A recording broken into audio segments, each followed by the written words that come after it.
अस्सलामुअलैकुम नाज़रीन, मैं हूं आपके साथ उस्मा एजाज खान। न्यूज़ कैफ़े में मैं और मेरी टीम कहेंगे आपको खुश आमदीद। जनाब, कैसे हैं? ठीक ठाक, खैरियत के साथ, मोहब्बत के साथ, प्यार के साथ आपने अपने दिन का आगाज़ कर दिया होगा और मैं भी अपने दिन का आगाज़ कर चुकने के बाद अल्लाह ताला के साथ बातचीत के साथ आपके लिए आपकी मंजिल की तरफ और अपनी मंजिल की जानिब रवा दवा होती हूँ, ताकि आपके साथ हम कलाम हो सकूँ, कुछ बातचीत कर सकें।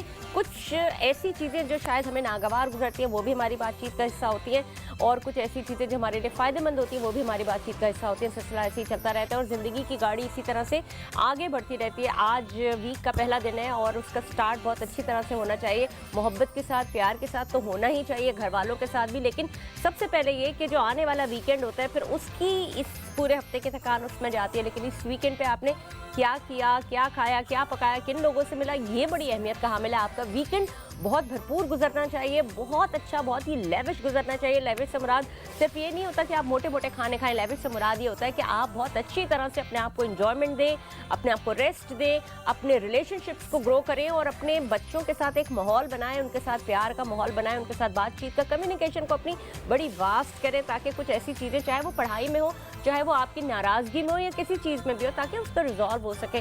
लोगों के पास मिलने मिलाने जाएं। बहुत सारे ऐसे लोग होते हैं, बीमार होते हैं, दुख में होते हैं, तकलीफ में होते हैं, उनका हाल पूछें, निकल के जाएं। दिल नहीं भी चाह रहा तो भी जाएं, उनसे मुलाकात करें, आपको भी अच्छा लगेगा, अल्लाह ताला आपकी राहें आसान करेंगे। और इसी तरह से जब रास्ते पे निकलते हैं तो बड़ी अच्छी एक मैंने चीज़ कहीं सुनी थी और पढ़ी थी कि हम जब कहीं जा रहे होते हैं तो आप दुआ ये करते जाया करें कि इस जो रोड पे जितने लोग चल रहे हैं उनकी पता नहीं ना जाने क्या क्या परेशानियाँ, क्या क्या प्रॉब्लम्स होंगी, अल्लाह ताला उनकी परेशानियाँ, उनके मसाइल का हल करे और उनको खुशी नसीब करे। जो आसपास के लोग हैं उनको खुशियाँ नसीब करे और उनके सदक़े में अल्लाह ताला आपकी भी सारी परेशानियों को दूर फरमाता है। आप कोशिश करें, वसीला बने लोगों को खुश करने का, ये भी एक बहुत बड़ी नेकी है और सदक़ा जारी है। ज़कात की जब हम बात करते हैं तो ज़कात सिर्फ माल से देने का नाम ही नहीं है, ज़कात बल्कि उस चीज़ का नाम भी है जो आप अपनी ज़बान से दे रहे होते हैं, जो आप अपने हाथों से किसी के आंसू पोंछ रहे होते हैं, जो आप किसी को गले लगा रहे होते हैं, ये भी सदक़ा जारी है। ये आपके प्यार का हिस्सा है, ये भी ज़िंदगी में ज़कात का हिस्सा है, ये भी बरकत का हिस्सा है। बांटिएगा तो आपको बहुत ज़्यादा मिलेगी। बड़ी अच्छी मैं कहीं पे बात पढ़ रही थी कि एक सही बुखारी की एक हदीस थी और बड़ी वाज़ेह हदीस थी कि ऐसा नहीं है कि जो अमीर है उसको नापसंद किया जा सके और जिसके पास पैसा है, यानी हदीस का मफहूम कुछ इस तरह का था कि अपने पीछे अपनी औलाद के लिए माल छोड़ कर जाओ, बहुत सारा माल छोड़ कर जाओ। उसका मतलब क्या होता है कि अल्लाह ना करे कि जब तुम चले जाओ तो वो मुफलिस ना हो जाए, वो भीख मांगने पर मजबूर ना हो जाए। तो हमें इस चीज़ की इस्लाम ने तरगीब दी है कि हम जिद्दोजहद करें, मेहनत करें और आगे बढ़ें और अपने लिए और अपने बच्चों के लिए माल को रखें। माल जमा करने का मकसद नहीं होता, लेकिन माल को रखें, उनको मुफलिस ना छोड़ के जाएं। लोग ये कहते हैं कि जी, और सुन्नी सुनाई बातें जो होती हैं कि जन्नत में गरीब पहले जाएंगे, तो ये कोई क्राइटेरिया नहीं है कि जन्नत में गरीब पहले जाएगा या अमीर पहले जाएगा। जिसके पास जितना माल होगा उसका उतना इम्तिहान भी है और वो लोगों के लिए आसानियाँ पैदा कर रहा है, वो ज़कात दे रहा है, वो लोगों में बांट रहा है। हज़रत उमर फ़ारूक रज़ी अल्लाह ताला अन्हा के ज़माने में सहाबी बड़े बड़े उमरा थे, बड़े बड़े अमीर सहाबी हुआ करते थे और हज़रत उमर फ़ारूक रज़ी अल्लाह ताला अन्हा जो उनके पास सोने चांदी के ज़ेवरात होते थे उनको पाँव से धकेल देते थे। उनके पास इतना पैसा था, उन्होंने बांटा और अपनी सल्तनत को और अपने लोगों को, अपनी जो लोग थे आसपास के, जो उनके कौम थी, उनको उन्होंने फ्लरिश किया, अपने लिए उन्होंने उतना कुछ नहीं रखा। तो ये जो अमीरों का एक सिलसिला है जो मनी को जनरेट करने का, या आप या मैं, हम सब भी, हमें इस तगदो में रहना चाहिए कि हमें अपना माल बढ़ाना चाहिए और माल बढ़ाने में फिर आजमाइश भी है, उसको तकसीम भी करना है। इस तरह माशरा फ्लरिश करता है। तो बहरहाल ये बड़ा एक अजीब सा कॉन्सेप्ट होता है। लोग कह देते हैं कि जी ये तो गरीब है, गरीब कोई भी नहीं होता, गरीब दिमाग से गरीब होते हैं। पैसा सिर्फ एक लेन देन का मीडियम है। आप यकीन जानिए, ये कागज़ के चंद टुकड़े हैं जिसकी वजह से आप कोई और चीज़, कोई कमोडिटी देते हैं और अपने जो कागज़ का टुकड़ा होता है वो कमोडिटी देते हैं और वो कमोडिटी ले लेते हैं, चाहे वो उसमें राशन हो या कोई और भी चीज़ हो। इसको उसी तरह से समझें, इसकी तगदो मेहनत करें। पैसा और ये जो रिस्क है ये आपके पीछे पीछे आएगा। मैं पैसे को ताबीर करती हूँ रिस्क से, तो ये रिस्क आपके पीछे पीछे आएगा और रिस्क को ताबीर करती हूँ बरकत से। बरकत सेहत में, बरकत जहन में, बरकत घर में, बरकत रिलेशनशिप्स में, बरकत और जो रिस्क उसमें बरकत। ये चीज़ें बड़ी ज़रूरी हैं आपकी ज़िंदगी में। तो ये सारी बातें कहने का मकसद सिर्फ ये था कि अपने आप को मोटिवेट करें, अपने अंदर इनकरेज लेके आएँ, अपने अंदर करेज लेके आए और इस इनकरेजमेंट से आप अपने आप को संवारिए। ये ना देखिए कि जी हमारे पास है या नहीं है, या उसके पास ज़्यादा है या नहीं है। आप खुद एक हीरा मोती हैं, आप अपने आप को संवार सकते हैं, तराश सकते हैं। तो अपनी ज़िंदगी को आगे लेके बढ़िए, अपने लिए, अपनी औलाद के लिए, कि उनको मुफलिस न छोड़ के जाएं। तो जनाब प्रोग्राम का बाकायदा आगाज़ करेंगे और बात करेंगे कुछ मसाइल के हवाले से। जब हम रोड पे निकलते हैं, सुबह सुबह निकल रहे होते हैं, ट्रैफिक जैम होता है, बहुत सारी ऐसी चीज़ें होती हैं, रोड्स पूरी टूटी फूटी होती हैं, गाड़ी झटके खा रही होती है, कभी गाड़ियाँ ख़राब भी हो जाती हैं, और अगर बारिश हो जाए तो फिर उसमें तो निकलने का बहुत ही मुश्किलात हो जाती है। और इसी बारिश के मौसम में जितनी बड़ी बड़ी बिल्डिंग्स होती हैं उनके ऊपर बड़े बड़े साइन बोर्ड्स लगे होते हैं, या रोड के किनारों में साइन बोर्ड्स लगे होते हैं, तो कितना ज़्यादा डर लगता है कि अल्लाह ना करे कहीं इनमें करंट न स्पार्क कर जाए, कहीं ये बोर्ड्स हवाओं के चक्कर से गिर ना जाएँ, और जितने लोग आसपास के लोग होते हैं वो कितना उससे असरअंदाज होंगे। हमारे मुल्क पे, हम कराची जैसे शहर में रहते हैं, यहाँ पे लोगों का जमे गफीर है। हर जगह पे आप खाली गाड़ी लेके जाए, आप अपनी गाड़ी ही बचाते रहेंगे। मोटरसाइकिल वाला इधर से आ रहा है, उधर से आ रहा है, साइकिल वाला आ रहा है, गधा गाड़ी वाला आ रहा है। अब इन लोगों को आप, इन ये जो नागहानी की आफात आती हैं, इनसे कैसे बचाएंगे? लोग बड़ी बड़ी बिल्डिंगों के ऊपर बड़े बड़े बोर्ड्स लगा लेते हैं पैसों की खातिर। उनको ज़ाहिर है उसका किराया मिल रहा होता है, टूलेट जगह जगह पे लिखा होता है, किराया भी मिल रहा होता है, लेकिन उनकी फिक्सिंग भी बेहद होती है। बात सारी ये नहीं है, सारी बात यहाँ ये आ जाती है कि जो खड़े इस तरह से होते हैं, जो छक्कड़ों से, आंधियों से जिनके गिरने का डर हो, उसका क्या कोई सद्देबात किया जा सकता है? बात हम इसी पे करेंगे। मेरे बहुत ही मौजूद मेहमान गिरामी यहाँ पे मौजूद है। अहमद दाऊद साहब सोशल वर्कर हैं, काम भी बहुत करते हैं, एनजीओज भी चलाते हैं अपनी, और इवन मतलब लोगों के लिए उनके अंदर एक ऐसा जज्बा है जो कि करने का है। लेकिन क्या वो भी इस मसाइल से किसी तरह या कभी गुजर चुके हैं, और अल्लाह ना करे कि कभी कोई इस तरह का वाक़यात हुए हैं, लेकिन हमने ख़बरों में तो बहुत ज़्यादा ऐसे वाक़यात सुने हैं, लेकिन इनका तदारुक कैसे किया जा सके, इन्हीं से जानेंगे। अस्सलाम वालेकुम। वालेकुम कैसे हैं अहमद साहब? जी अल्लाह पाक का शुक्र अल्हम्दुलिल्लाह रब्बिल आलमीन। अहमद साहब, ये जो मसले की बात की है, ये जिक्र किया है, ये वो सारी चीज़ें होती हैं जो माजी में होती रही हैं और कभी भी हो भी सकती हैं। जिस तरह से कोई बीच में नाला आ जाता है, जिस तरह से ओवरफ्लो हो जाता है, जिस तरह से खड्डे होके वो तालाब का मंजर पेश करने लगते हैं, ऐसा होता रहता है। तो इनके ऊपर गौर और फिक्र क्यों नहीं किया जाता? ये जो हमारी सूबाई हुकूमत है, उनकी जिम्मेदारी है या म्यूनिसिपल की जिम्मेदारी है, किन की जिम्मेदारी है? आऊज़ु बिल्लाहि मिनश शैतानिर रजीम, बिस्मिल्लाहिर्रहमानिर्रहीम। देखिए, सबसे अच्छा ये एक अवामी इशू है, और मैं आपको सबसे पहले बताता जाऊँ कि ये साइन बोर्ड के ख़िलाफ़ सुप्रीम कोर्ट के वाज़ेह अहकामात हैं कि रिहायशी बिल्डिंग्स पर साइन बोर्ड नहीं लगाए जाएंगे। उसकी वजूहात क्या हैं? इसकी वजूहात यही सामने बताई गई हैं कि ये हवाएं, आंधी, तूफ़ान या नागानी आफात, या बाज़ औक़ात ऐसा होता है बोर्ड की फ़िटिंग ऐसी नहीं होती है कि जो हवा को बर्दाश्त कर सके। तेज़ हवाएं नहीं भी होती हैं, वो ऐसे भी गिर जाते हैं। तो यही वजह होती है कि इंसानी जानें ज़ाया होती हैं।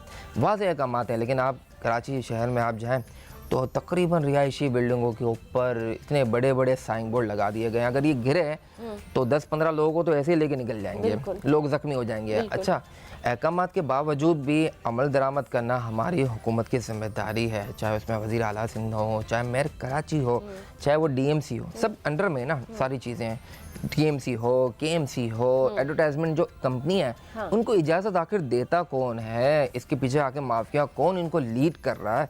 जो इतने वाज़ेह तौर पर, अगर आप बोल रहे हैं कि मेयर कराची साहब कि हमें पता नहीं, हमें बताया जाए कि कहाँ कहाँ बिल बोर्ड है, तो मैं इस बात को नहीं समझता कि इनको इन्फॉर्मेशन ना हो। एक आप अपने घर के बाहर बजरी घर से बाहर निकलते हैं ना, उन्हें नजर नहीं आ रहा होता। नहीं, एक और अहम बात है ना, अहम बात ये है कि जो टॉप फ्लोर पे रहते हैं, चाहे वो 4th फ्लोर पे रह रहे हो या वो उससे ऊपर उनको ग्राउंड का एक्सेस होता है, वो खुद लगवा लेते हैं। जो लोग मकीन होते हैं उनको उसका किराया मिल रहा होता है। ये क्या ये देखिए, मतलब इसमें ऐसा होता है कि बाज़ का जो मकीन होते हैं ना, ये ऐसा नहीं, हाई राइज जो बिल्डिंग्स होती है ना, 5 मंजिला 6 मंजिला भी आजकल तो माशाल्लाह 24 आसमान तक छू रही बिल्डिंग है ना, लेकिन ये जो बिल्डिंग है तो इसके अंदर बाकायदा बिल्डिंग का ओनर परमिशन देता है। इसमें रिहायशी ये नहीं कि छत अगर किसी के पास है, को जा रहे होते हैं, हाँ, छत किसी नहीं, बिल्डिंग के मेंटेनेंस में ना, पूरी बिल्डिंगें चली जाती हैं, पूरी बिल्डिंगें किराए पे या ओनरशिप में। हाँ, अब तो जिसने बनाई है उसका तो नहीं हुई ना, बिल्डिंग का कोई हक नहीं है उसका, लेकिन वो जो ऊपर लग रहा है उससे क्या मेंटेनेंस चल रही है? मेंटेनेंस चलती है, बिल्डिंग की मेंटेनेंस नहीं, बिल्डिंग में पैसे आ रहे हैं, बिल्डिंग की लिफ्ट का खर्चा, ईटीसी जो भी खर्चे होते हैं, जाहिर सी बात है।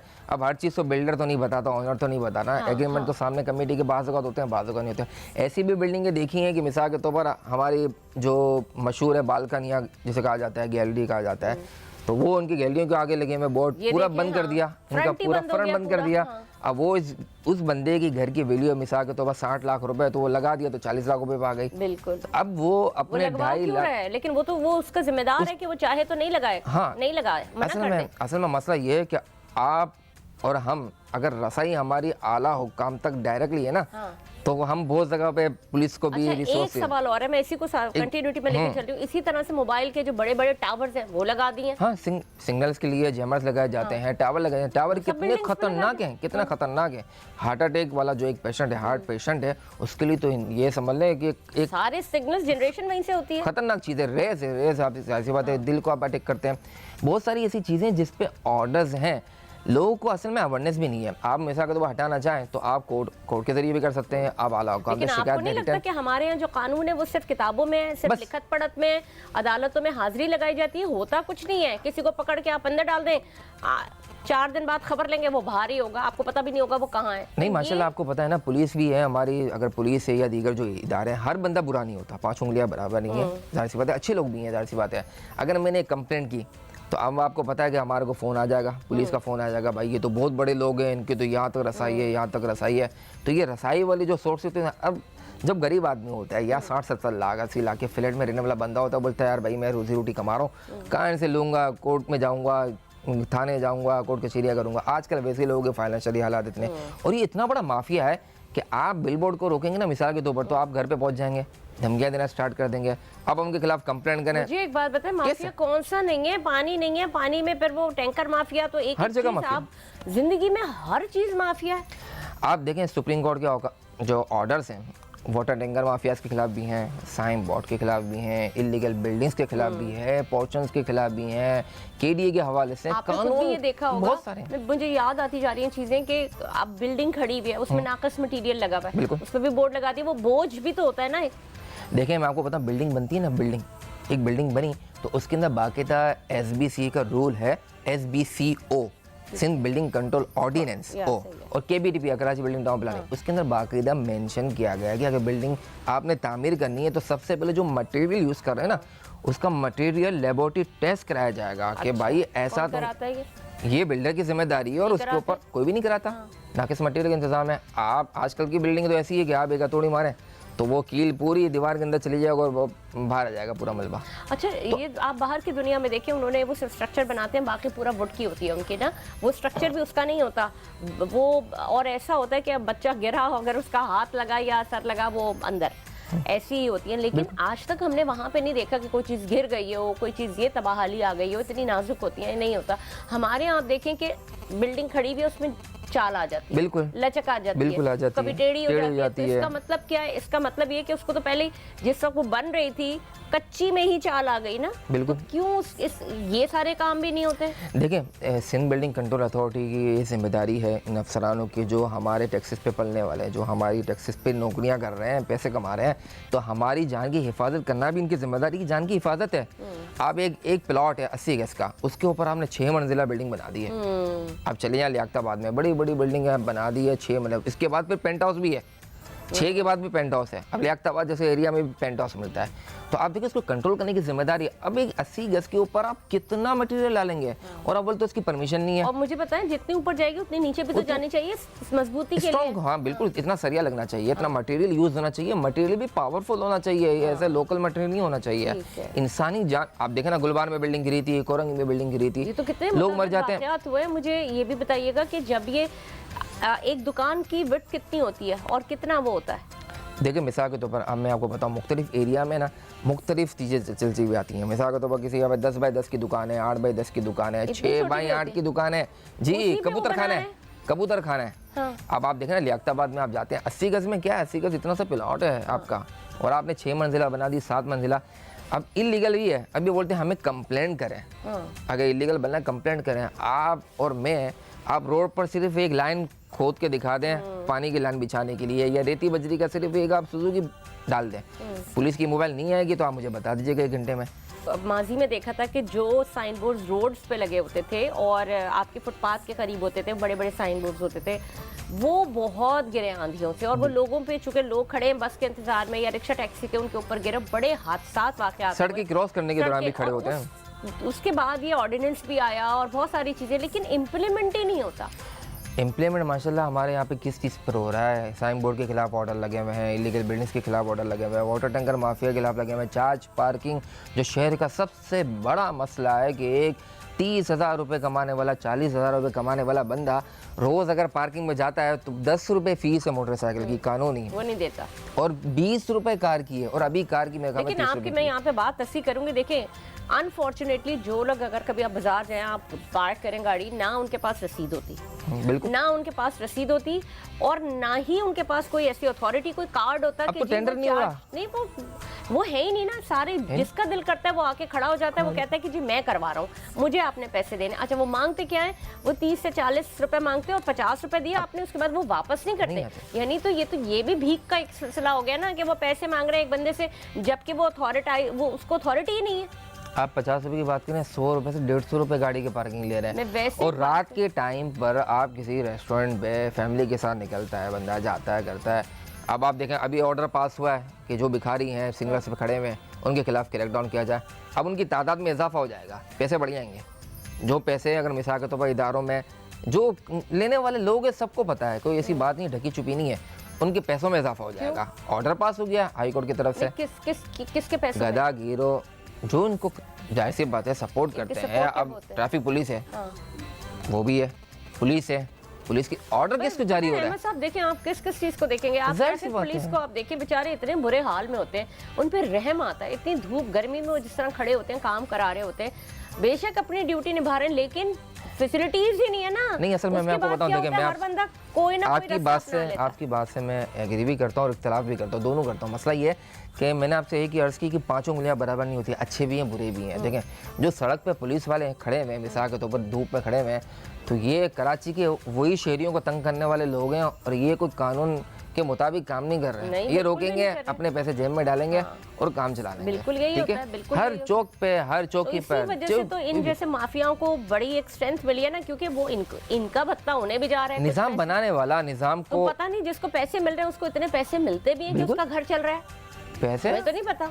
आपको मतलब पैसे की आप शायद मशीन लेनी पड़ेगी आपको, इतने पैसे। नहीं, मैं इसकी बात नहीं करी। जो आपके जिस तनख्वाह पे वो मुकर्रर किया गया, वो तनख्वाह कितनी है कि उसके वो सेल्फ सफिशिएंट है भी या नहीं? 40,000, 45,000, चलता है घर? नहीं चलता। और जितनी गर्मी और ख्वारी में खड़ा होगा तो वो फिर चाय पानी मांगेगा ना। इसकी रोकथाम ऊपर से ही नहीं हो रही। मुझे बताएं, कानून नाफिज करने वाले इदारे, कानून के जो एहलकार है, वो मजबूर हैं ये सारी चीजें करने के लिए, उनको नहीं रोक रहा कोई। असल में देखिए, मसला ये देखें, मैं आपको एक बात आपकी जज साहिबान पे अगर आप जाएं बात, या आप उनसे और वकीलों, सब पैसे लेते हैं, तो ये तो ऊपर से लेकर नीचे तक सिस्टम ही खराब है। निज़ाम करप्ट हो गया है ना। ऐसा नहीं है, हर जगह पे भी चीज़ें नहीं। आप जाएं DHA में जाएं, आप DHA में करके दिखाएं इलीगल काम, वहाँ नहीं हो सकता। कैसे है ना? एक बात है, फिर तबके का भी फर्क है ना। हाँ, लेकिन है तो कराची का हिस्सा ना। लेकिन तबके का फर्क है। बिल्कुल है। आपको जो कहता है ना, ये पुल के इस पार, पुल के उस पार, जितनी एलीट क्लास है या पढ़ी लिखी है, उनको कानून की भी पासदारी है, उनको सारी चीज़ों की। हमारे मेरे ही उसमें घर के पास एक किसी ने रिपेलेंट लगा लिया। रिपेलेंट वो था जो क्या नाम है, सारे सोलर को, क्योंकि जो कबूतर है वो बहुत, उसकी आवाज़ इतनी खतरनाक थी, एक दो बार वो बजाए कि इंसान का दिल दहल जाए। 7वें मिनट पे DHA पुलिस आ गई, वो रिपेलेंट हटवाए, कुछ भी करे, ये नहीं, पब्लिक को परेशानी नहीं चाहिए। नॉइसेंस का मसला है ना, आवाज़ आनी चाहिए। हम मिसाल के तौर पर हमें मुर्गों की आवाज़, इनकी आवाज़ नहीं, कोई सब्जी वाला आपको नहीं मिलेगा, कोई आपको लेना है आप मार्ट जाएं या आप दुकानों पे जाएं, वहां से खरीदें, कोई आपको उल्टी सीधी। देखिए, एक बात है, मैं एक जनरल बात कर रहा हूँ, DHA में जो इदारे चला रहे हैं वो कोई दूसरी खलाई मखलूक तो नहीं है ना, अलग से तो नहीं ना, इंसान ही है ना, अशरफुल मखलूक आती है ना। तो ये इम्प्लीमेंट अगर वो अपनी तरफ कर सकते हैं तो ये इम्प्लीमेंट यहाँ भी किया जा सकता है। तो कराची का हिस्सा ना, एक चीज़ है, शायद वो नहीं करते, या मकसद ये नहीं है, मकसद ये नहीं है, निजाम बनाना चाहे बाकी जो लोग वहाँ बैठे हैं वो तो वो इस निजाम को अडॉप्ट कर सकते हैं ना। निजाम, बात निजाम की हो रही है। छोटी सी बात देखें, आप बाकी जगहों पे आप निकल के देखें, किसी का 240 गज का मकान है, उसने 6 पोर्शन बना दिए, बिल्कुल अब बना लिया, जो एक फैमिली के घर के लिए है, जिसमें 4 बच्चे, 2 मियाँ बीवी, 1 भाई, 1 माँ बाप रहने वाले, वो अब रह रही है, उसमें लोग रह रहे हैं 20 4 6 पोर्शन बना दिए, 5 भी हुए, 20 रह रहे। जो जिस घर में एक फैमिली के लिए पानी जाता था, अब उस घर में 6 लोगों के लिए पानी अच्छा, जा रहा है। इसमें देखें ऐसा है, मैं आपका ये चीज़ को नहीं कंटिन्यू पूछने करता वाला, हूँ कोई ताकि रोकने हमारे को ये क्लिप भी शायद वायरल करने में काम है, अगर लोगों की अवेयरनेस के लिए। देखिए सबसे पहले एक मिसाल के तौर पर एक एरिया है, PSCHS को ले लें मिसाल के तौर पर, PSCHS में हर जगह ठीक यही है, हो रहा पोषण बनने PSCHS के एरिया को आपने लिया। अब एक पट्टी मिसाल के तौर पर, एक रो, एक गली, उसमें 50 बेंगलोज बने हुए थे, 50 खानदान बसे हुए थे। अब वो रिहायशी इलाका था, अब ज़मीन के अंदर का जो निज़ाम है, सेवरेज का निज़ाम है, इलेक्ट्रिसिटी का निज़ाम है, गैस का निज़ाम है। है, स्ट्रेंथ है ना, वो 50 खानदान से 60 की तरफ मूव हुआ होगा कि ताकि एक्स्ट्रा रहे, मिसाल के तौर पर। अब आपका 50 खानदान वहाँ पे रहे, अब वो चीज़ें डेमोलिश करके रिहायशी इलाके को आप पोर्शन में कन्वर्ट कर रहे हैं, 50 खानदान को मल्टीप्लाई कर रहे हैं, उस पर अगर 6 पोर्शन भी बना रहे हैं तो कितने पोर्शन बन गए, एक क्रॉस हो गई तादाद। अब वो पानी का निज़ाम, अब कराची में ये जो चीज़ें चल रही हैं, गैस नहीं आ रही है, पानी नहीं आ रहा, यही वजह है ना, यही वजह है इसकी। अच्छा सुने, एक और चीज़ ये है कि हम अगर मिसाल के तौर पर पोर्शन परचेस करते हैं, अब ऐसा होता है, ये पब्लिक अवेयरनेस के लिए बात कर रहा हूँ मैं, ताकि लोगों को काम आए कि हम जब पोर्शन परचेस करने जाते हैं, लोगों को पता नहीं होता, बाज़ औक़ात ऐसा है कि नहीं पता होता कि इल्लीगल है, को पता होता है। देखिए ये नहीं खरीदना है, देखिए मैं आपको बताता हूँ, मैं आपको बताता हूँ, इसके अंदर नहीं एक इशू है, एक चीज़ है। मिसाल के तौर पर आप जब लेने के लिए जाते हैं ना, तो आप जब बात करेंगे ना पोर्शन भाई इल्लीगल है, तो वो आपको बोलेगा भाई मेरे पास तो NOC है, मेरे पास अप्रूवल है, ये रही, वो यही कहते हैं, ठीक है, बिल्कुल अप्रूवल दिखाते भी हैं, अप्रूवल दिखाते हैं और होती है, इनकार नहीं है, ठीक है। लेकिन उसमें क्या चीज़ होती है, अप्रूवल पे लिखा होता है ग्राउंड +2 अलाउड, और सबसे नीचे अगर आप देखेंगे ना, तो एक बॉक्स के अंदर लिखा हुआ है यूनिट्स/फ्लैट्स आर नॉट अलाउड, यानी कि ग्राउंड +1 का मतलब ये है कि यहाँ पे बेंगलो बनेगा, यहाँ पे एक हाउस बनेगा जिसमें खानदान होगा। लेकिन लोगों को NOC दिखा कर भाई ये देखो सिंध बिल्डिंग कंट्रोल, पढ़ते नहीं है ना, आप बार कोड से स्कैन कर लो, वेबसाइट पे भी चेक कर लो, चले जाओ वेरीफाई कर लो कि अप्रूवल है। अच्छा पब्लिक ये जाके तो नहीं मालूम करेंगे ना, कोई चले भी गया बिल्डिंग कंट्रोल अथॉरिटी, लेकिन कोई कुछ कहता भी नहीं। देखिए ये तो आप अभी की बात करें, पिछले कम से कम 20 से 25 साल से पोर्शंस बन रहे हैं, बल्कि इससे भी ज्यादा हो गए। लोगों की इस्तात ही नहीं है घर लेने की, उनको पोर्शन मिल जाता है, उन बजट में आ जाता है, वो कहते हैं चलो अपने घर में चले जाएं, ऐसा ही होता है ना। अच्छा मैं मसला देखिए, मैं आपको बताऊं, मसला ये है, आप बात सही कह रहे हैं, पोर्शन का इशू ये हो रहा है कि पब्लिक हमारे तो दलदल में फंस रही है ना। आप ये कह रहे हैं ना पोर्शन, मिसाल के तौर पर एक मिसाल दे रहा हूँ, पोर्शन टोटल इलीगल है, इसके ऊपर जो सबलीज हो रही है, क्या आप इसकी कानूनी हैसियत समझते हैं? इसकी कानूनी हैसियत क्या है सबलीज की? इसकी कानूनी हैसियत कोई नहीं है, मैं बहुत ऑथेंटिक बात कर रहा हूँ सबलीज की, ये पब्लिक अवेयरनेस के लिए बात है, कंटिन्यू की नहीं मुझे। सबलीज की कानूनी हैसियत कुछ नहीं है, सबलीज का मतलब ये होता है कि आपका और मेरे दरमियान बिल्डर और आपके दरमियान मुआहिदा हुआ है, तयशुदा है कि भाई ये चीज़ इधर हुई है, ये आपकी ज़मीन आपके नाम पर नहीं हुई है। अब जब लैंड होती है जहाँ पोर्शन बनाया जा रहा है, ठीक है, अब वो पब्लिक जो समझती है कि हमारे नाम पर हो गया, नहीं ऐसा कुछ भी नहीं, आपका नाम जो है ना वो हवा में, वो पेपर की हद तक है। जो और वो सबसे बड़ी, जब इनके खिलाफ क्रैकडाउन हुआ ना, तो ये डिमोलिश कर दिए जाएंगे आप, हाँ, जैसे कि ये जो नसरा टावर है, बहुत सारी बिल्डिंग है ऐसी, बहुत सारी चीजें, और इस वजह से जो थोड़े से भी शऊर रखते हैं वो लोग इसमें नहीं पढ़ते, लेकिन सुने बहुत पढ़े लिखे लोग देखें, ये चीज़ हमें भी काम आएगी वायरल करने में। देखें जब एक ज़मीन होती है ना बिल्डर के नाम पर है, अब एक बिल्डर ने मिसाल के तौर पर एक इलाके के अंदर, अब जाहिर सी मिसाल के तौर पर PSCHS की बात कर रहा हूँ, अब इतने सारे ब्लॉक्स हैं ना, एक तो नहीं है, अब उस बिल्डर ने 10 जगह पर मिसाल के तौर पर बिल्डिंग बनाई, पोर्शंस बनाए, 10 प्रोजेक्ट बनाए, अब ज़मीन किसके नाम पर है? बिल्डर के नाम पर है। जाहिर सी बात है इंसान को दुनिया से जाना है, बिल्डर रहेगा 5 साल 6 साल 10 साल, जब भी मौत वाक़ई मर गया, अब उसकी औलादें पीछे आती हैं, ठीक है, अब मिसाल के तौर पर औलाद हैं, माशाल्लाह बिल्डर तो नमाजी पक्का सच्चा है, मक्के मदीने भी जा रहा है, सब जगह जा रहा है, ठीक है, अब उसकी औलादें ऐसी नहीं होती हैं, वो दूसरे हिसाब किताब में अयाशिया करने वाली है। अब वो अगर कोर्ट में चैलेंज करते हैं, बोलते हैं हमारी ज़मीन इस पर कब्जा किया हुआ अरसा दराज से, आपने देखा ना कितने कब्जे के केसेस हैं, लेकिन कोर्ट क्या करती है, उनके हक में फैसला करती है। अगर मिसाल के तो वो चले जाते हैं कि नहीं भाई हमारे रेट बढ़ाओ, हमारी ज़मीन नाम पर है, तो अब कोई नागानी आफत आती है, अल्लाह ना करे ज़लज़ला आता है, कुछ भी आते हैं, तूफान है, कुछ भी है, बिल्डिंग गिर जाती है, तो क्या है, ज़मीन, बिल्डर ने ज़मीन अगर मिसाल के तौर पर 5 करोड़ रुपए में लिए तो उसकी वैल्यू 15 करोड़ पर पहुंच गई है, लेकिन जिसका फ्लैट है उसको 1 रुपया भी नहीं मिलेगा, क्योंकि उसकी कानूनी हैसियत ही नहीं है, उसने अपने लिए 1 करोड़ रुपए की कब्र बुक करा ली। अच्छा मुझे बताएं फिर क्या तरीक़ेकार होता है? तरीक़ेकार यही है कि सिंध बिल्डिंग कंट्रोल अथॉरिटी जो इदारे हैं वो एक्टिव होना, वो अवेयरनेस, या तो इन सबको लीगल कर दो, ताकि आप पब्लिक के लिए करो ना, हमें परेशानी थोड़ी है। लेकिन मुझे बताएं जो बाकायदा बिल्डिंग जो जिनका नक्शा commercial, बिल्डिंग के लिए ही होता है ना, कमर्शियल नहीं रेसिडेंशियल भी, वो कमर्शियल कहलाती है। हाँ, वो अलग कमर्शियल चीज़ कहलाती है। उसमें तो फिर नहीं होता, उसमें कुछ भी नहीं, क्योंकि उसमें क्या होता है, पोर्शंस में होता है। उसमें पता है क्या होता है, इसमें कानूनी जो चीज़ होती है ना, ये कमर्शियल बिल्डिंग जो होती है ना, कमर्शियल मुराद ये नहीं कि बिल्डिंग में वो ऑफिस बने हुए हैं, वो हमारे इसमें होता है रेजिडेंशियल कम कमर्शियल से मुराद ये होता है अप्रूवल लिखा कि नीचे दुकानों के ऊपर फ्लैट्स होंगे।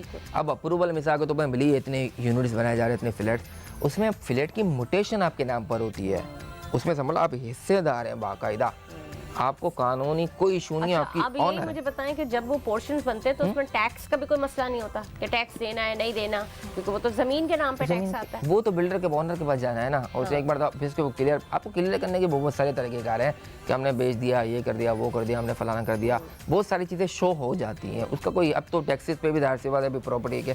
मैं ये कह रहा हूँ पब्लिक के लिए ना, अब मिसाल के तौर पर मैं आपको एक मिसाल दे रहा हूँ, एक नाम नहीं लेता मैं मार्केट का, गुरु मंदिर पे एक मार्केट इलेक्ट्रॉनिक मार्केट बनी है, ठीक है।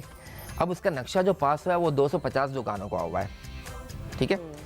अब मिसाल के तौर पर, अच्छा ये पहली इमारत है जिसमें 2 बेसमेंट है, मज़ार कायद के पोडियम में ये पहली इमारत है, 2 बेसमेंट है, इसकी परमिशन हो ही नहीं सकती, कंप्लीशन हो ही नहीं सकती है।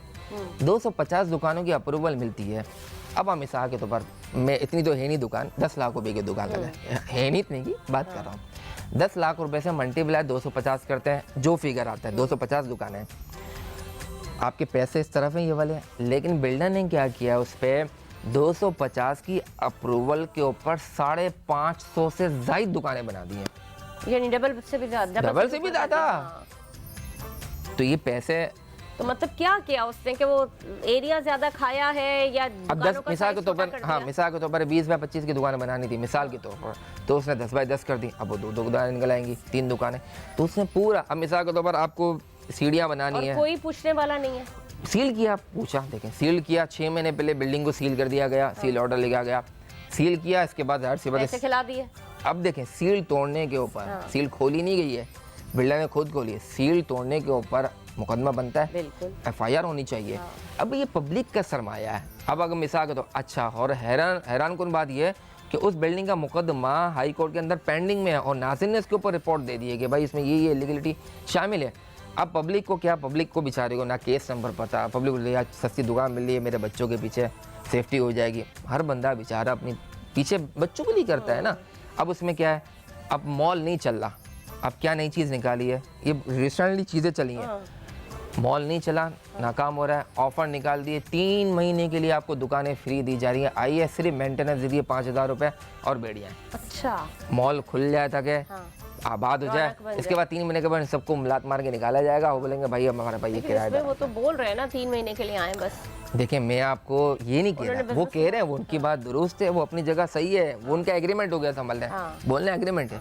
मैं आपको ये कह रहा हूँ टेक्निक पब्लिक को लाने के लिए, टेक्निक अपने मॉल को उठाने के लिए, टेक्निक अब पब्लिक बैठ आएगी, मिसाल के तौर पर बैठ गई, तो अब जो SBC के अफसरान है या जो कानून नाफिज करने वाले इदारे प्रोटेक्शन देंगे, ऑपरेशन वाली टीम को जो तोड़ फोड़ करेंगे, सील करेंगे, पब्लिक अगर मौजूद होगी तो उसको कौन सील करेगा? वो नुक्से अमन का मसला बयान करके रिपोर्ट पेश कर देंगे, सर इतनी सारी हवा में हम गए थे, हमें मारपीट शुरू कर दी, भले नहीं मारो, वो लिख देंगे, रिपोर्ट पेश कर देंगे कोर्ट में, सर ये नुक्से अमन का मसला है, हमें सिक्योरिटी प्रोवाइड किया जाए, फिर कोर्ट इस पर जारी करेगा DC साहब को XYZ, उसमें साल 1.5 साल 2 साल निकल जाएंगे और वो आबाद हो जाएगा। अब होगा क्या, आज मिसाल के तौर पर हमने वो चीज़ें भी देखी हैं कि अदालत ने फैसला दिया विदिन 24 आवर उन इलीगल फ्लोर्स को डेमोलिश किया गया, मैंने वो अपनी आंखों से देखा। हम सारी बातें छोड़े, नस्ला टावर का वाकया तो सबके सामने, आज कहाँ हैं वो लोग? मुझे एक बात बताएं, चले जो भी था, वो तो बहुत बड़ी प्रॉपर्टी थी, इतने महंगे अपार्टमेंट, शाहरा फैसल और अपार्टमेंट जिन्होंने खरीदे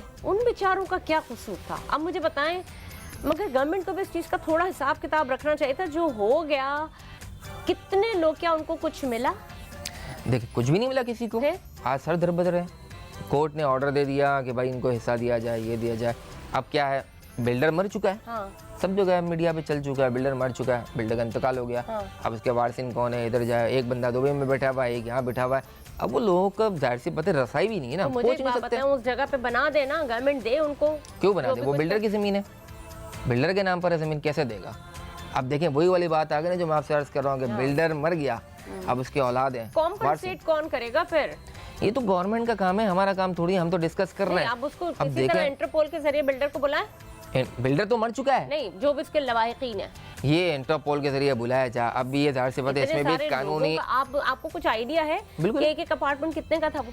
एक अपार्टमेंट लोगों ने जब बुकिंग कराई थी, हाँ। जब बुकिंग कराई थी तो 1.5-2 करोड़ में मेरे एक दोस्त ने भी कराई थी। हाँ। और जब इसकी वैल्यू अभी हुई ना, जब जो तोड़ा जा रहा था, तो 5-5.5 करोड़ रुपए इसको ऑफर आ चुकी थी, अब इसने सेल नहीं किया था। ये मेरे दोस्त की अपनी पर्सन। हाँ। आज उसके पास कुछ भी नहीं है, कुछ भी नहीं है।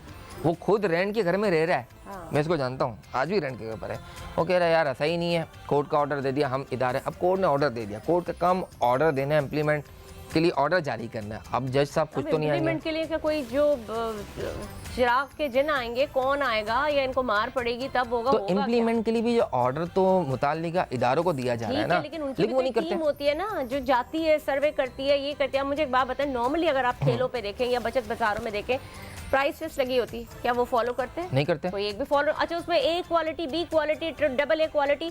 मैं समझती हूँ कि जिस क्वालिटी की चीज बेची जा रही होती है वो बी क्वालिटी भी नहीं होती, जिसके पैसे वो चार्ज कर रहे होते असल हैं। में देखिए मसला, अब आप जैसे प्राइस की बात कर रहे हैं ना, प्राइस लगी हुई है, हाँ। कानून के मुताबिक लगी हुई है। अब प्राइस लिस्ट को जो चेक करने वाले लोग आते हैं ना, उनके आने से कबल ही रिपोर्ट मिल जाती है कि आपकी हमारी टीम आपके एरिया के अंदर ठीक आ कर लो, सब रही है, ठीक है। तो मामला को सेटल कर लो। मैंने तो खैर जाके भी देखा है, मामला बिल्कुल सेटल नहीं है। नहीं है। पुरानी सब्जियां हैं, पुराने फ्रूट्स बेचे जाते हैं। हम ठेले हम किसी तौबा सफ़ा किसी के खिलाफ नहीं है, लेकिन बात कर रहे हैं कि जो ठेले हतारे वालों पे भी लोग हैं, हर बंदा बेचारा ऐसा नहीं होता, ये भी एक माफिया। आप इनको सिर्फ बोलेंगे आप ठेला आगे करो, हमारे को गाड़ी पार्क करनी है, तो वो आपकी बात ही नहीं सुनेंगे, रोड जाम करके। अब आप देखें कि बहादुराबाद तारिक रोड पे दोराजी में ये इतने फूड कार्ट लगे हुए, रोडों पे लग गए।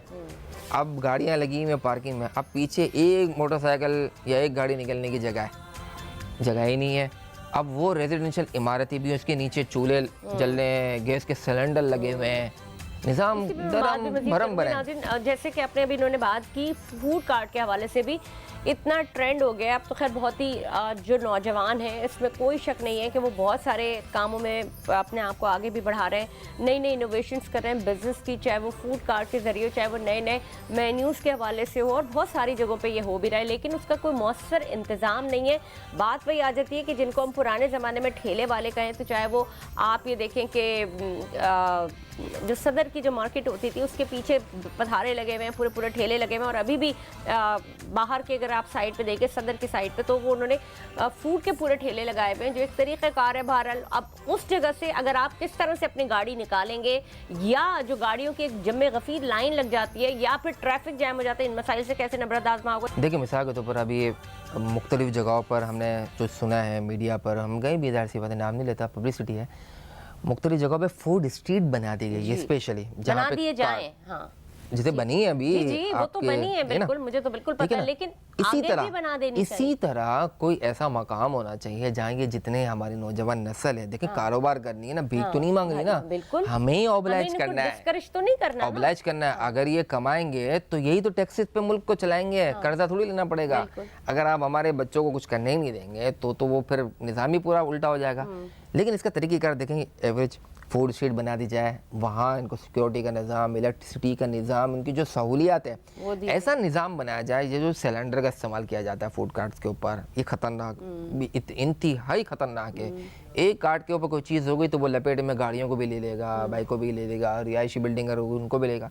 अब होता क्या है, फूड कार्ट्स रख दिए मिसाल के तौर पर रिहायशी बिल्डिंग के नीचे। आपने वाक़या सुने हैं कि रेस्टोरेंट में आग लग गई, रिहायशी इमारत है, जेल चौरंगी पे वाक़े ऐसे बहादुराबाद पे, तो फिर तो इसका तो मतलब है रिहायशी बिल्डिंगों के नीचे दुकानें भी नहीं होनी चाहिए। किस किस चीज़ को बोलेंगे? देखें ना मिसाल के तौर पर, देखें ये जो कार्ड्स की, अभी तो कार्ड्स की बात कर रहे हैं ना, ये तो जाहिर सी बात है किस किस को रोकेंगे, नहीं कर सकते, निज़ाम नहीं कर सकते।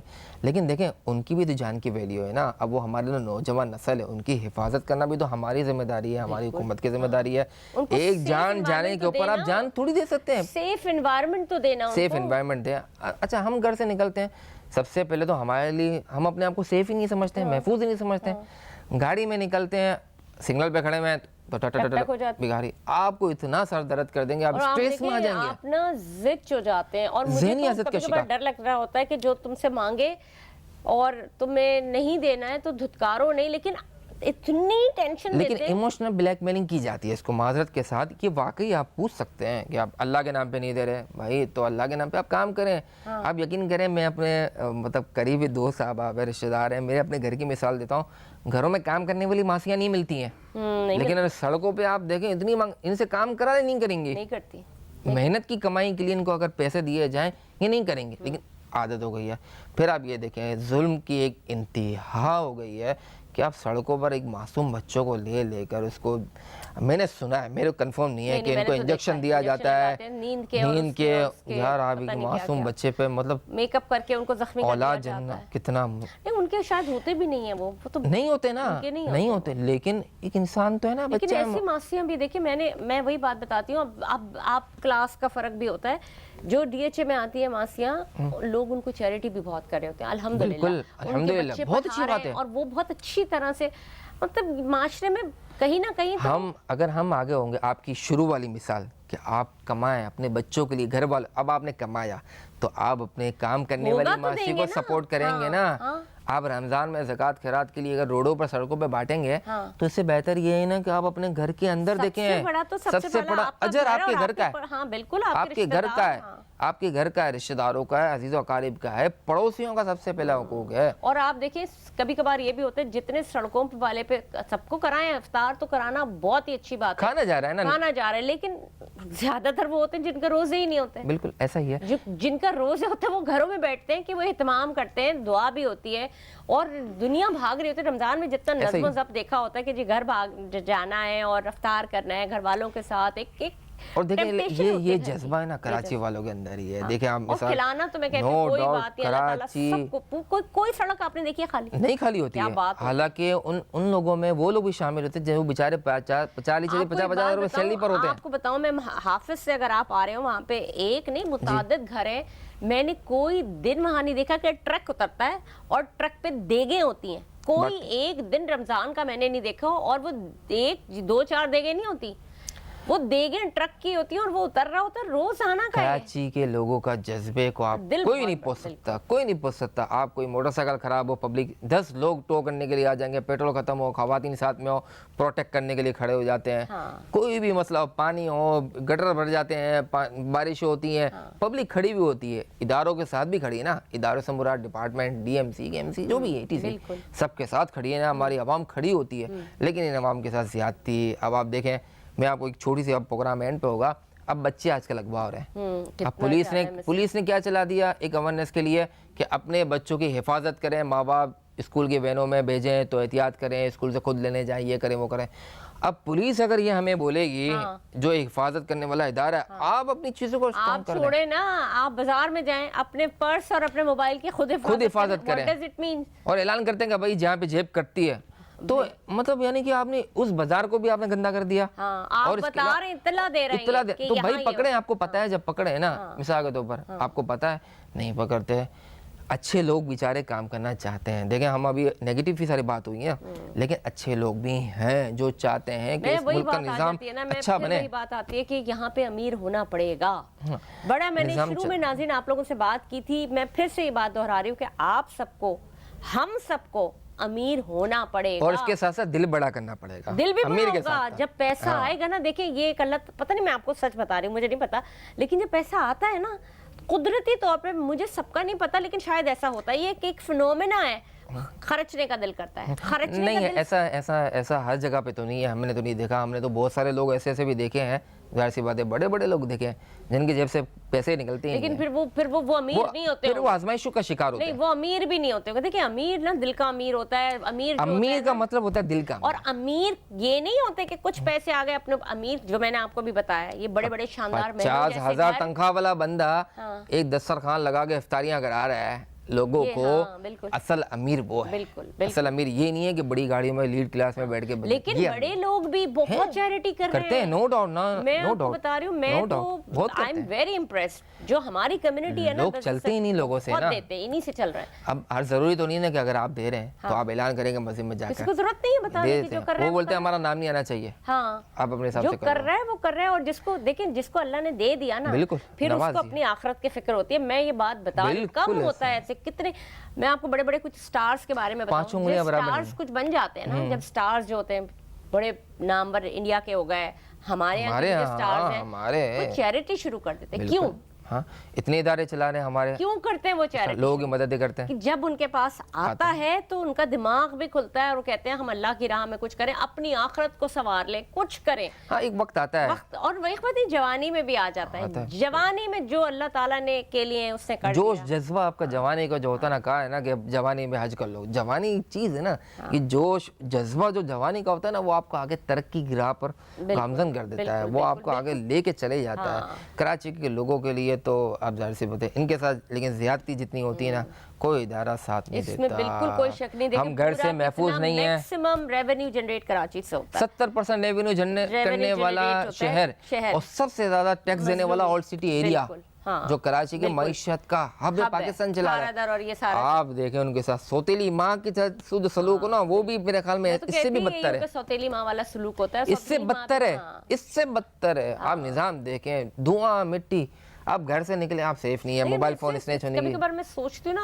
आप एनवायरनमेंट की बात करें, ये करें, आपका दिल कर रहा होता है आपका शहर साफ लगे, लेकिन मैं आपको सच बताऊं, लाहौर जब आप जाते हैं, आप पंजाब, बिल्कुल पंजाब आप कहीं भी जाएं, अब बहुत सारे, अब तो जितनी पंजाब की सिटी हैं इतने साफ, कोई आपको धुएं वाली गाड़ी नहीं मिलेगी, कोई आपको, आप देखें अब निचली क्लास के लोग हैं, चिंची रक्षा, लेकिन निज़ाम नहीं है। हम खिलाफ नहीं है, रोज़ी कमा रहे हैं, निज़ाम नहीं है। चिंची रक्षा, अब गाड़ी वाला आ रहा है, कट मार लिया, ना देखते हैं ना कुछ करते हैं, सड़क पे रोक दिया, अब रोके हुए स्टैंड बन गए, पुलिस सपोर्ट कर रही है। आप और हम जब रोड पे खड़े होंगे तो फ़ौरन सीटी बजा देंगे ट्रैफिक पुलिस वाले के, भाई हटाओ।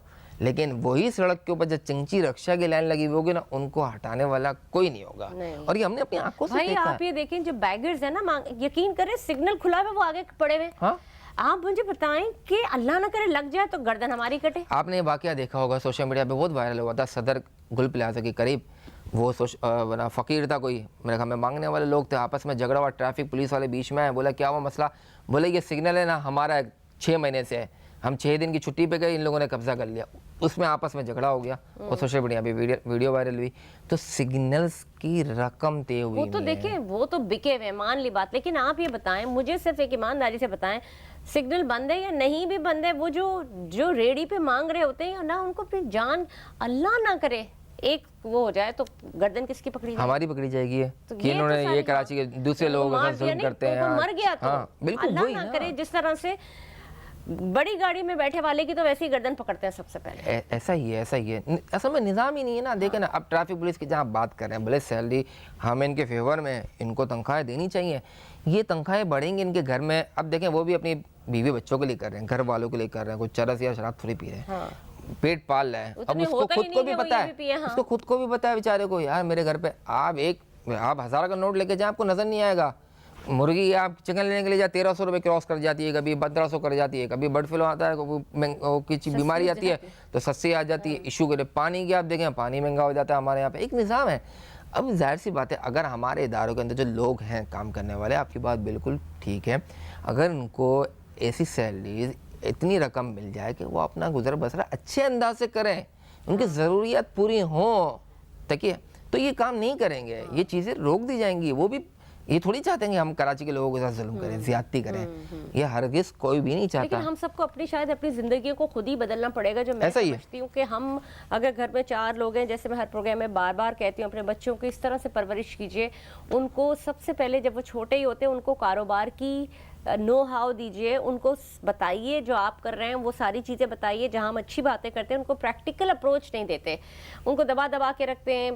बच्चा जो है वो 22, 23, 24 साल तक उसकी पढ़ाई चल रही होती है, उसको घर में बिठा के उसको हप्पा दिया जा रहा होता है, उसको नहीं सिखाते कि कमाना कैसे है, उसको नहीं बताते कि करना क्या है, उसको नहीं बताते कि ज़िंदगी की बागडोर संभालनी कैसे है। वेस्ट इसको चुरा लिया, इस पूरे फार्मूला को। और जिस तरह से हमारे दीन में भी 18 साल के बाद बच्चों को आप छोड़ दीजिए, चाहे वो बाहर जाए या जो भी जाए, उनको जगह भी माशरे की पहचान होनी चाहिए। लेकिन असल बात क्या थी कि आप उनको वो रास्ता ही नहीं दिखाते कि वो अपने पाँव पे खड़े होते रहे। फिर होता क्या है, 24 साल तक बच्चे को आप हाथों से खाना खिला रहे हैं, वो क्या काम करेगा, क्या वो जिंदगी में आगे बढ़ेगा। आज के प्रोग्राम में अब तक के लिए इतना ही। आपका बेहद शुक्रिया अहमद दाऊद साहब, आप यहाँ पे मौजूद थे, बड़ी वजाहत और फसाद के साथ आपने बात की। हमने कोशिश की नाज़रीन के इस छोटे से टाइम में काफ़ी सारी चीज़ों पे बात कर ली जाए। तो जनाब मुझे दीजिए इजाज़त, मैं हूँ आपके साथ उस्मा एजाज खान, पाकिस्तान जिंदाबाद।